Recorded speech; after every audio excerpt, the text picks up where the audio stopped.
વિદ્યાર્થી મિત્રો, ધોરણ 11 ની અંદર છે આપણે વિશેષણના પ્રકારો છે એની ચર્ચા છે આપણે કરતા હતા, બરાબર? તો વિશેષણના પ્રકારોની અંદર આપણે છે એ માત્ર વિશેષણ કોને કહેવાય, વિશેષણની માહિતી છે આપણે લીધી, બરાબર?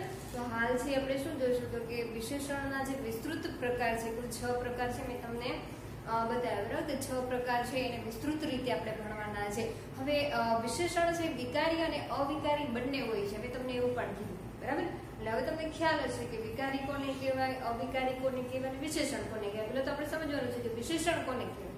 તો વિશેષણની અંદર મેં તમને એવું સમજાવ્યું કે વિશેષણ એટલે કે નામના અર્થમાં વધારો કરે તેમને વિશેષણ કહેવામાં આવે છે, બરાબર? ત્યાર પછી તો કે વિશેષણના છે એવી રીતે વિકારી અને અવિકારી બે પ્રકાર છે. તો કે વિકારી છે કોને કહેવાય? તો વિકારીની અંદર જે પણ કઈ સંજ્ઞા છે, જે લિંગ છે, બરાબર, કે લિંગ વચન પ્રમાણે વિશેષણનું રૂપ છે બદલાય, બરાબર? એમની અંદર મેં એવું ઉદાહરણ આપેલું કે હોશિયાર છોકરો અને ઊંચી છોકરી. છોકરો હોય તો ઊંચી વપરાય, છોકરો હોય તો ઊંચું વપરાય, છોકરી હોય તો ઊંચી વપરાય, બરાબર? એટલે જેવી રીતે લિંગ વચનમાં ફેરફાર થાય એટલે તરત જ શું થાય છે તો કે વિશેષણનું રૂપ છે એ આપોઆપ બદલાઈ જાય છે, બરાબર? એનું વિશેષણનું રૂપ છે બદલાઈ જાય છે અને વિકારી કહીશું. અને અવિકારીની અંદર મેં તમને એવું કીધું કે અવિકારી છે એની અંદર સંજ્ઞા લિંગ વચન પ્રમાણે વિશેષણનું જેવું રૂપ છે એવું યથાવત રહે છે, એની અંદર કોઈ બદલાવ છે થતો નથી, બરાબર? કારણ કે એની અંદર કોઈ બદલાવ જ આવશે નહીં. લિંગ વચનની અંદર ફેરફાર થશે તો જે વિશેષણ જેવું છે, જેનું વિશેષણનું જેવું રૂપ છે, બરાબર, એવું જ છે એ રહેશે, યથાવત રહેશે, બરાબર? કે હોશિયાર છોકરો, હોશિયાર છોકરી. તો હોશિયાર છોકરી હોય કે છોકરો હોય, લિંગ વચનની અંદર ફેરફાર થાય છે પણ જે વિશેષણનું રૂપ છે એની અંદર કોઈ બદલાવ આવતો નથી. તો બંને માટે છે હોશિયાર શબ્દ છે એનો ઉપયોગ થાય છે, બરાબર? ત્યારબાદ આપણે એવું જોયું કે એમના કુલ 6 પ્રકાર છે. કેટલા છે? 6, બરાબર? તો આજે છે આપણે 6 પ્રકારની અંદર આ 3 જે પણ તે વિશેષણના પ્રકાર છે એને આપણે વિસ્તૃત રીતે મિત્રો ચર્ચા કરતી જવાની છે, બરાબર? એટલે દરેક વિદ્યાર્થી શું કરશે તો કે પોતાની નોટની અંદર છે એ નોટ કરશે કે વિશેષણના છે વિશેષણ કોને કહેવાય, વિશેષણના 2 પ્રકાર એટલે કે વિકારી અને અવિકારી. અને એની અંદર વિશેષણના કુલ 6 પ્રકાર છે. એટલે વિશેષણ છે 2 પ્રકારના, વિકારી હોય અને અવિકારી પણ હોય, બરાબર? કે આપણે નાનું, મોટું, આખું, ખુલ્લું, આ છે એ બધા વિકારી છે, જેની અંદર જેવું લિંગ વચન બદલાય છે તરત જ શું થાય છે તો કે એનું રૂપ છે આખું બદલાઈ જાય છે, બરાબર? એટલે આ છે આપણે શું જોવાનું છે તો કે વિશેષણના જે પ્રકારો છે, બરાબર? તો એની અંદર ગુણવાચક વિશેષણ. હવે ગુણવાચક વિશેષણની અંદર મેં તમને ઘણા બધા એવા ઉદાહરણો આપેલા કે કોઈ વ્યક્તિ છે એનો ગુણ છે એ દર્શાવવામાં આવે, વ્યક્તિ કોઈ વસ્તુ પદાર્થ છે કોઈ પણ ગુણ છે એ દર્શાવવામાં આવેલો હોય, બરાબર? એની અંદર મેં તમને એવું કીધું કે વિવેકાનંદ સારા વ્યક્તિ છે, વિવેકાનંદ છે પણ કેવા છે? સારા, બરાબર? એટલે સામાન્ય રીતે હવે દરેક વિદ્યાર્થીને ખ્યાલ આવી ગયો છે, બરાબર? કે વિશેષણ છે કોને કહેવાય અને વિશેષણ છે એની અંદર એટલે વિશેષણ ઓળખતી સમયે તમારે શું કરવાનું તો કે નામ છે, નામ જેવું છે એવું જ રહેશે પણ નામના અર્થમાં વધારો કરે એને શું કહેવાય તો કે વિશેષણ કહેવાય, બરાબર? એટલે વિશેષણની અંદર આપણે પહેલા ગુણવાચક વિશેષણ કહીશું, બરાબર? એને જોવાનું છે ગુણવાચક વિશેષણ કોને કહેવાય તો કે નામનો ગુણ બતાવનાર શબ્દને શું કીધું છે? નામનો ગુણ બતાવનાર શબ્દને ગુણવાચક વિશેષણ કહેવામાં આવે છે. એ શું કહે? કોઈ નામ છે એનો ગુણ બતાવવાનો. વિવેકાનંદ નામ છે, બરાબર? મેં તમને જો કીધું કે રૂપાળું બાળક, બાળક છે એ નામ છે પણ બાળકનો ગુણ કેવો દર્શાવેલો છે તો કે રૂપાળું. ગોળ ગળો હશે, ગોળ છે એ નામ છે પણ ગોળનો ગુણ કેવો હશે તો કે ગોળ છે ગળો છે, બરાબર? ગોળ છે એ ગળો છે. તો આ ગોળનો ગુણ છે એ ગળો દર્શાવવામાં આવેલો છે. પછી તો કે જો બોલકો છોકરો બધા કામ કરે, બરાબર? આ બોલકો છે આ છોકરો છે એ નામ છે પણ છોકરાનો ગુણ કેવો છે? છોકરો છે પણ કેવો છે તો કે બોલકો છોકરો બધા કામ કરે, બરાબર? અહીંયા છોકરો છે એ નામ છે અને છોકરાનો ગુણ કેવો દર્શાવેલો છે તો કે બોલકો છોકરો બધા કામ કરે, બરાબર? એટલે તમને હવે ખ્યાલ હશે કે નામના અર્થમાં વધારો કોણે કર્યો, બરાબર? આ બોલકો, બરાબર? આ છોકરાનો ગુણ છે, બોલકો છોકરો બધા કામ કરે. ત્યારબાદ જોઈશું જાડો માણસ દોડી ના શકે. માણસ છે પણ કેવો છે? માણસનો ગુણ કેવો દર્શાવેલો છે, બરાબર? માણસનો ગુણ છે એ જાડો દર્શાવેલો કે માણસ જાડો માણસ દોડી ના શકે, પણ કેવો માણસ? તો કે જાડો માણસ, બરાબર. એટલે હા છે બધા જ વિદ્યાર્થીને ખ્યાલ આવ્યો છે. વિશેષણ, જો મિત્રો વિશેષણનો જે પણ કઈ મુદ્દો છે એટલો બધો અઘરો નથી, બરાબર. એટલે આપણે સામાન્ય રીતે એને સમજવામાં જો આપણે સમજી લઈએ એક તો તમને ગમે ત્યાંથી તમારા પાઠ્યપુસ્તકમાંથી કોઈ પણ ઉદાહરણ તમારી સમક્ષ મૂકવામાં આવે તો તમે સામાન્ય રીતે છે તરત જ ઓળખી જાઓ છો કે વિશેષણ કોને કહેવાય. નામના અર્થમાં વધારો કરે એને વિશેષણ કહેવાય. વિશેષણ કુલ 6 પ્રકારના છે. એક અવિકારી પણ હોય, વિકારી પણ હોય. વિકારી કોને કહેવાય તો પણ ખ્યાલ હોવો જોઈએ, અવિકારી કોને કહેવાય તો પણ ખ્યાલ હોવો જોઈએ, બરાબર. એટલે ગુણવાચક વિશેષણની અંદર શું છે તો કે કોઈ પણ નામનો ગુણ દર્શાવેલો છે. વિવેકાનંદ સારા વ્યક્તિ છે તો વિવેકાનંદ છે એ નામ છે, અને વિવેકાનંદ નો ગુણ કેવો દર્શાવેલો છે તો કે વિવેકાનંદ સારા વ્યક્તિ છે, બરાબર. વિશ્વરાજ હસતો છોકરો છે. આ જો વિશ્વરાજ છે છોકરો છે પણ કેવો છે તો કે હસતો છોકરો છે, બરાબર. એટલે આવા ક્રિયા વિશેષણ પણ દર્શાવે તો કીધું હસતો, રમતો, ગાતો, રડતો, આમાં બધી છે ક્રિયા પણ દર્શાવેલી હોય એને આપણે ક્રિયાવાચક વિશેષણ પણ કહીએ છીએ, બરાબર. એટલે ગુણવાચક વિશેષણની અંદર એવું ન હોય, ક્યારેક રમવાની ક્રિયા હોય, ક્યારેક રડવાની ક્રિયા હોય, બરાબર. એટલે અહીંયા છે તો બોલકો છોકરો બધા કામ કરે. છોકરાનો ગુણ કેવો છે તો કે બોલકો, બરાબર. બોલકો છોકરો બધા કામ કરે. છોકરો છે નામ છે. નામ છે શું છે તો કે આ નામ છે વિશેષ છે, બરાબર. નામ છે વિશેષ છે અને આ બોલકો આ વિશેષણ કહેવાય. શું કહેવાય? વિશેષણ. જાડો માણસ દોડી ના શકે. આ માણસ એ નામ છે પણ માણસનો ગુણ કેવો છે? જાડો, બરાબર. તો જાડો માણસ દોડી ના શકે.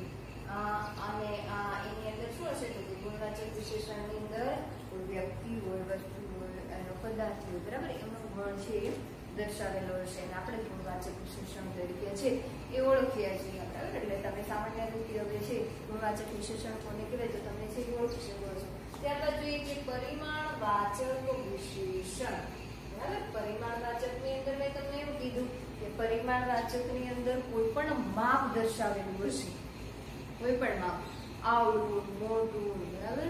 ગોળી આવડી મોટી છે. આપણે મેં તમને કીધું ગણેશજીની ફાન આવડી મોટી છે. ગણેશજી નામ છે પણ ગણેશજીના નામના અર્થમાં વધારો કોને કર્યો? ગણેશજી છે પણ કેવા છે તો ગણેશજીની ફાંદ આવડી મોટી છે.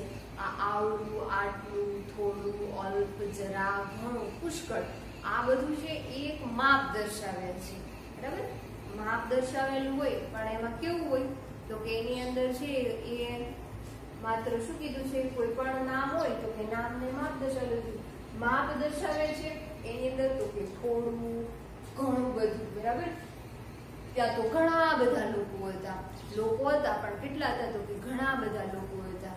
પછી કેટલાક એવો શબ્દ આપણે અનિશ્ચિત ને નિશ્ચિત સંખ્યામાં છે આપણે જોઈશું, બરાબર. સંખ્યાવાચક વિશેષણની અંદર થોડું, ઘણું, આવડું, આટલું, બરાબર. આટલા બધા મારા પિતા આટલા બધા ફળ લાવ્યા. ફળ લાવ્યા પણ કોણ લાવ્યું તો કે પિતા. કેટલા તો કે આટલા બધા, બરાબર. એટલે આટલા, થોડા, ઘણા, આવડું, આટલું, બહુ, જરા, બહુ માણસો જોવા મળ્યા. ત્યાં અમને બહુ માણસો જોવા મળ્યા, બરાબર. માણસો હતા પણ કેવા હતા બહુ, ઘણા બધા, બરાબર. જરા, અલ્પ, થોડું, જરા. તમે અમે થોડું જમ્યા, અમે અલ્પ જમ્યા, બરાબર. આ થોડું ને અલ્પ જમ્યા પણ કેટલું તો કે થોડું, બરાબર. એટલે આ બધા જે પણ કઈ શબ્દ છે, બરાબર, એ કેવા છે તો કે જે નામના અર્થની અંદર વધારો કરે છે, જેને પરિમાણવાચક વિશેષણ કે. મિત્રો યાદ રાખજો, ગુણવાચક કોઈ પણ નામનો ગુણ બતાવશે. પરિમાણવાચક શબ્દ છે કોઈ પણ નામનો માપ દર્શાવેલું છે. મેં તમને કીધું કે ગણેશજીની ફાન આવડી મોટી છે, બરાબર. તો આવડી મોટી છે, ગણેશજીની ફાન છે પણ કેવડી તો કે આવડી મોટી, બરાબર. ધોરણ 11 માં ઘણા વિદ્યાર્થી છે. ધોરણ 11 માં ઘણા વિદ્યાર્થી છે પણ કેવા છે તો કે ઘણા, બરાબર. આ વિદ્યાર્થી છે એ શું કરે? વિદ્યાર્થી છે એ નામ છે, વિદ્યાર્થી છે પણ કેવા છે? ઘણા બધા વિદ્યાર્થી છે. નદીમાં પાણી ભરપૂર છે. નદીમાં પાણી છે પણ કેટલું છે તો કે નદીની અંદર પાણી ભરપૂર છે, બરાબર. એટલે નદીની અંદર કેટલું પાણી છે તો કે ભરપૂર. આ કેવું છે તો કે પરિમાણ માપ દર્શાવ્યું છે. પાણી છે પણ ભરપૂર પાણી છે. પછી સંખ્યાવાચક વિશેષણ, બરાબર, કે નામની સંખ્યા દર્શાવનાર શબ્દને સંખ્યાવાચક વિશેષણ કહે છે. બરાબર, નામની સંખ્યા દર્શાવનાર. મેં તો તમને કીધું કે નામના અર્થમાં વધારો કરે એને વિશેષણ કહેવાય. તો હવે ગમે તે વાક્ય આપેલું હોય એની અંદર પરિમાણવાચક પણ હોય એટલે આપણે વિશેષણના પ્રકાર દર્શાવવાના નથી, પણ તમને કોઈ ઉદાહરણ માનો કે આપેલું છે એ ઉદાહરણની અંદર માત્ર તમારે શું જણાવવાનું છે તો કે એમની અંદર વિશેષણ કોને કહેવાય એને શોધી કાઢો. બરાબર, એટલે કે વિશેષણ તરીકે કયો શબ્દનો ઉપયોગ થયો તો એની અંદર આપણે એના પેટા પ્રકાર નથી પાડવાના. તમારે આગળ ધોરણ 12 ની અંદર પણ આવશે અને 11 ની અંદર પણ આવશે. બરાબર, કે કોઈ વાક્ય આપેલું છે અને વાક્યની અંદરથી તમારે શું શોધી કાઢવાનું છે તો કે એની અંદરથી તમારે વિશેષણ શોધી કાઢવાનું છે. ત્યારે તમારે વિશેષણના પ્રકાર નથી શોધવાના. એટલે ત્યાં તમારે દર્શાવવાનું નથી કે આ સંખ્યાવાચક વિશેષણ છે, આ પરિમાણવાચક, પણ આપણે ખ્યાલ હોવો જોઈએ કે કયા કયા શબ્દ એટલે કે ગુણવાચક વિશેષણ કોને કહેવાય, પરિમાણવાચક, સંખ્યાવાચક, સાર્વનામિક, નામિક, આ બધા વિશેષણો છે એ કોને કહેવાય. હાલથી આપણે એટલો ખ્યાલ છે હોવો જોઈએ. પણ આપણે શું કરવાનું છે તો કે માત્ર તમારા બોર્ડના પ્રશ્નપત્ર હોય કે એક્ઝામનું કોઈ પણ પ્રશ્નપત્ર હોય એની અંદરથી તમારે જો વિશેષણ શોધીને કાઢવાના હોય. બરાબર, એટલે તો આપણે ખ્યાલ છે નામના અર્થમાં વધારો કરે એને વિશેષણ કહેવાય. વિશેષણના કુલ 6 પ્રકાર છે. એ 6 પ્રકારમાંથી ગમે તે હોય આપણે એનો પ્રકાર છે એ જણાવવાનો નથી, પણ આપણે છે એના પ્રકાર છે ખ્યાલ માટે છે ગણવાના છે. બરાબર, એટલે અહીંયા શું કીધું છે તો કે નામની સંખ્યા દર્શાવનાર, શું કીધું છે, નામની સંખ્યા દર્શાવનાર શબ્દને સંખ્યાવાચક વિશેષણ છે એ કહે છે. નામની, બરાબર, આ નામની એની સંખ્યા દર્શાવશે. આપણે જોઈશું આગળ. જો એની અંદર મેં તમને કીધું કે સંખ્યાવાચક વિશેષણ છે એ કુલ 2 પ્રકારના છે, એક નિશ્ચિત અને એક અનિશ્ચિત. બરાબર, આ નિશ્ચિત અને અનિશ્ચિત સંખ્યાવાચક વિશેષણના કેટલા પેટા પ્રકાર છે તો કે એના 2 પેટા પ્રકાર છે. જેવી રીતે આપણે કૃદંત ભણ્યા. બરાબર, કૃદંતની અંદર આપણે જોયું કે ભૂત કૃદંતના 2 પેટા પ્રકાર છે, એક પરોક્ષ અને એક સાદો. એવી જ રીતે સંખ્યાવાચક વિશેષણની અંદર એક નિશ્ચિત સંખ્યા અને એક અનિશ્ચિત સંખ્યા. બરાબર, અનિશ્ચિત સંખ્યાવાચક વિશેષણ અને નિશ્ચિત સંખ્યાવાચક વિશેષણ. નિશ્ચિત સંખ્યાવાચક વિશેષણની અંદર શું હશે તો કે એની અંદર કોઈ નિશ્ચિત સંખ્યા આપેલી છે. બરાબર, એની અંદર નક્કી છે કે એની અંદર આટલા જ વિદ્યાર્થી છે, આનાથી વધારે છે એ છે નહીં. બરાબર, એટલે એની અંદર નિશ્ચિત સંખ્યા અને અનિશ્ચિતની અંદર નક્કી જ નથી કે કેટલા છે, ઘણા બધા છે. એની અંદર નિશ્ચિત સંખ્યા કોઈ દિવસ આપેલી હશે નહીં. બરાબર, અમારા ઓફિસમાં માત્ર 10 જ જણા કામ કરે છે, 10 જ વ્યક્તિ કામ કરે છે. વ્યક્તિ કામ કરાય છે પણ એની માટે નક્કી જ છે કે 10 જ કામ કરે છે, 10 થી એક પણ વધારે કામ કરતા નથી. તો આ એક નિશ્ચિત સંખ્યા થઈ. બરાબર, કે નામની સંખ્યા દર્શાવનાર, શું કીધું છે, નામની સંખ્યા દર્શાવનાર શબ્દને સંખ્યાવાચક વિશેષણ છે એ કહે છે. બરાબર, પછી આની અંદર આપણે પેલું જોયું એનો પેટો પ્રકાર તો કે નામની નિશ્ચિત સંખ્યા દર્શાવનાર શબ્દને નિશ્ચિત સંખ્યાવાચક વિશેષણ કહેવાય છે.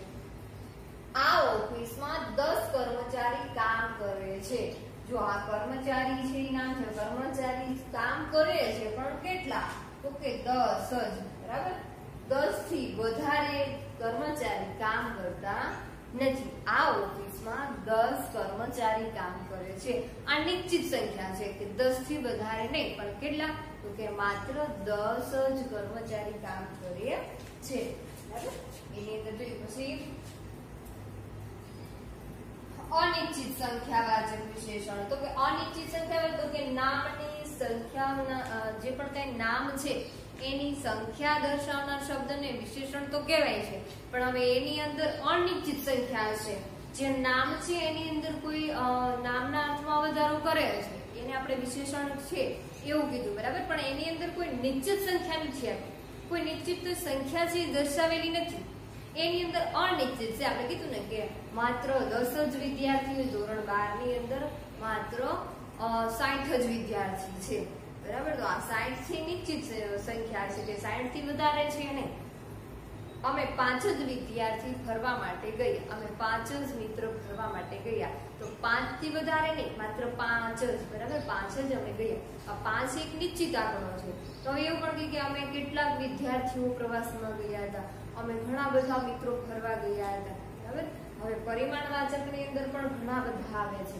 તો આની નિશ્ચિત સંખ્યાવાચક વિશેષણ છે એની અંદર પણ ઘણા બધા આવે. પણ મેં તમને કીધું ને કે એની અંદર તમારે પેટા પ્રકાર જણાવવાનો નથી, માત્ર વિશેષણ શોધીને કાઢવાનું છે, બરાબર. એટલે અમે ઘણા બધા લોકો ફરવા માટે ગયા.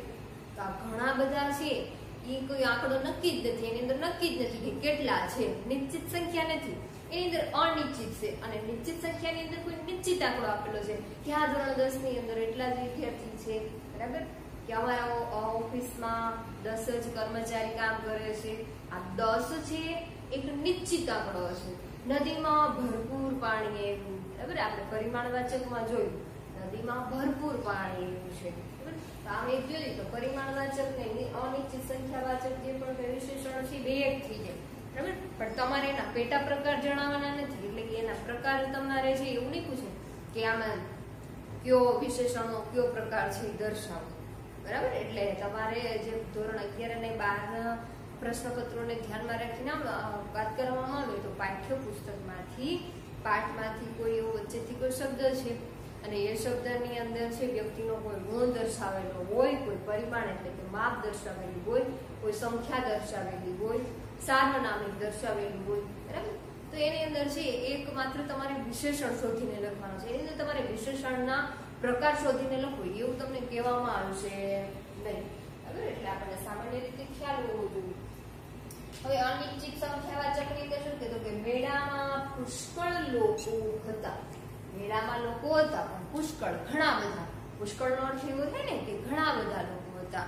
મેળાની અંદર પુષ્કળ લોકો હતા. જો એમાં મેળાની અંદર કોઈ આંકડો નક્કી નથી કે આટલા જ માણસો મેળાની અંદર હોય, બરાબર. એવું ન બને. મેળાની અંદર તો ઘણા બધા માણસો હોય, એટલે અહીંયા કોઈ આંકડો છે નક્કી નથી, એટલે એને શું કહેશું? અનિશ્ચિત સંખ્યાવાચક, બરાબર. લોકો હતા પણ કેટલા હતા? પુષ્કળ. રાજેશના કેટલાક મિત્રો નદી કાંઠે ફરવા ગયા, બરાબર. નદી કાંઠે આ રાજેશ છે નામ છે, પણ આ કેટલાક છે જો નામ હશે ને એ વિશેષ હશે, બરાબર. મેં તમને જેવી રીતે કીધું કે રાજા દયાળુ છે, રાજા છે નામ છે, રાજાના નામના અર્થમાં વધારો કોણે કર્યો? દયાળુ. રૂપાળુ બાળક, બાળક રૂપાળુ છે તો બાળક છે નામ છે, પણ બાળકનો ગુણ કેવો દર્શાવેલો છે?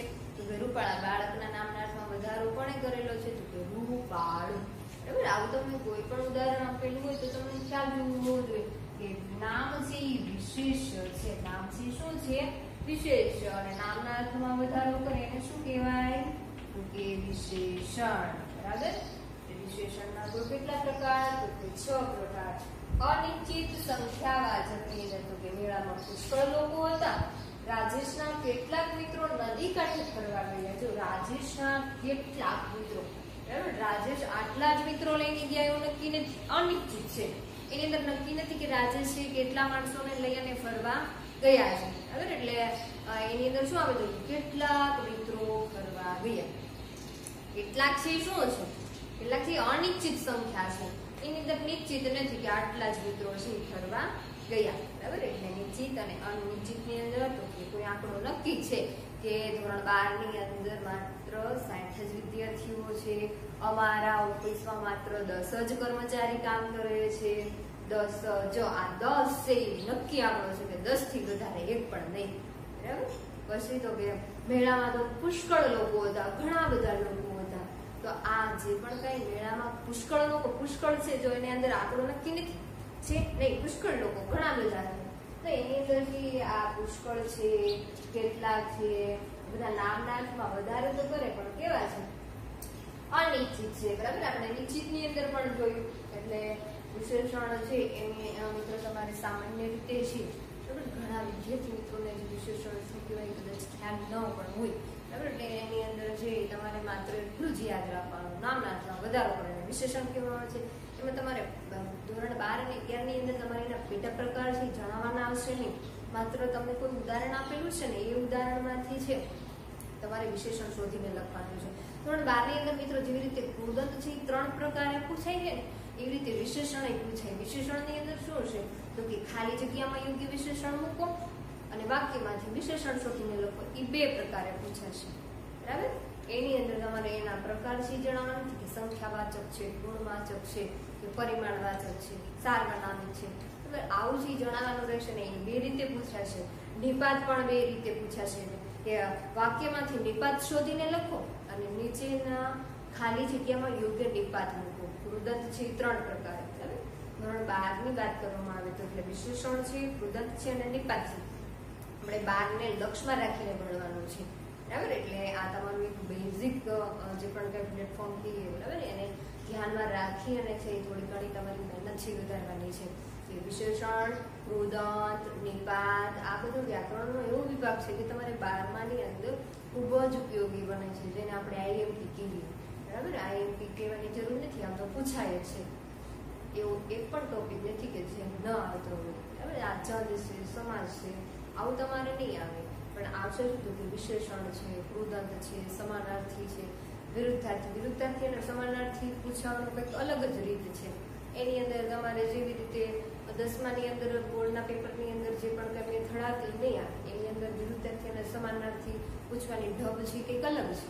એ આપણે પછી જોઈશું, પણ હાલ છે એ આપણે કૃદંત એની અંદર 3 રીતે પૂછાય છે, વિશેષણ 2 રીતે પૂછાય છે અને નિપાત પણ 2 રીતે પૂછાય છે. બરાબર. નિપાતની અંદર છે ખાલી જગ્યામાં યોગ્ય નિપાત મૂકો અને વાક્યમાંથી યોગ્ય નિપાત શોધીને લખો. એવી જ રીતે વિશેષણની અંદર તો કે વાક્યમાંથી યોગ્ય વિશેષણ શોધીને લખો અને ખાલી જગ્યામાં યોગ્ય વિશેષણ મૂકો. એની અંદર તમારે પાઠ્યપુસ્તકમાં કોઈ પ્રશ્ન છે પૂછેલો, પાઠ્યપુસ્તકના પાઠમાંથી વચ્ચેથી કોઈ એવું વાક્ય આપેલું છે અને એની અંદરથી તમારે છે એ વિશેષણ મૂકવાનું રહેશે. બરાબર. એટલે આપણને સામાન્ય રીતે ખ્યાલ હોવો જોઈએ કે વિશેષણ કોને કહેવાય, વિશેષણના કેટલા પ્રકાર છે, વિકારી કોને કહેવાય અને અવિકારી કોને કહેવાય. બરાબર. એટલે સામાન્ય માહિતી છે આપણને હોવી જોઈએ. બરાબર. એટલે દરેક વિદ્યાર્થીઓ છે અને ખ્યાલ આવી ગયો છે કે ગુણવાચક, પરિમાણવાચક, સંખ્યાવાચક, વિશેષણ છે એ કોને કહેવાય. બરાબર. એટલે તમારે છે એના પેટા પ્રકાર ભણ્યા પછી હવે આગળના જે 3 પ્રકારો બાકી છે બરાબર એ હવેના ક્લાસની અંદર લેશો. પણ હાલ છે એ વિશેષણ કોને કહેવાય, અવિકારી કોને કહેવાય, વિકારી કોને કહેવાય અને કુલ એના કેટલા પ્રકાર છે. બરાબર. આ દરેક વિદ્યાર્થીઓ છે એ નોટ કરી લેવું.